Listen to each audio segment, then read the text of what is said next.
एक बार 3 इंजीनियर होते हैं। वो एक टेढ़े मेढ़े पाइप में से एक तार निकाल के दूसरे सिरे तक ले जाने की कोशिश करते हैं, लेकिन उनसे वो जो तार है वो नहीं निकलता है। तो एक जो किसान है, एक गांव का जो इंसान था, वो उनको 5 दिन से देख रहा होता है, लेकिन उसको समझ में नहीं आता है कि ये ऐसा क्यों नहीं कर पा रहे हैं।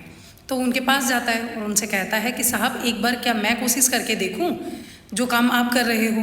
तो तीनों जो इंजीनियर है वो हंसने लग जाते हैं और तीनों ही कहते हैं कि हम क्या बेवकूफ़ हैं, 3 दिन से इस काम को कर रहे हैं और हमसे नहीं हो रहा तीनों से मिलकर, और तुम अकेले ऐसे कर लोगे। लेकिन अगर तुम्हें अपना मजाक बनवाना है तो तुम कर सकते हो। तो आदमी कहता है ठीक है। अब वो अपने खेत में जाता है और वहाँ से एक चूहा पकड़ लाता है और चूहे की पूँछ पर वो तार जो है वो बांध देता है और एक छोर से उस पाइप के चूहे को अंदर डाल देता है। अब चूहा जो है बाहर निकलने की कोशिश करता है और वो धीरे धीरे टेढ़े मेढ़े जो पाइप में से दूसरी तरफ जाकर निकल जाता है। अब जो किसान था, गांव का आदमी था, उसने क्या किया, जो चूहा है उसकी पूँछ से तार खोल दिया और ठाके उसको छोड़ दिया।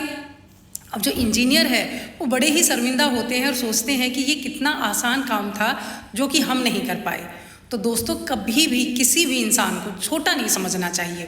अगर कोई कम पढ़ा लिखा है तो इसका मतलब ये नहीं है कि वो मूर्ख है। हर इंसान में अपनी काबिलियत होती है।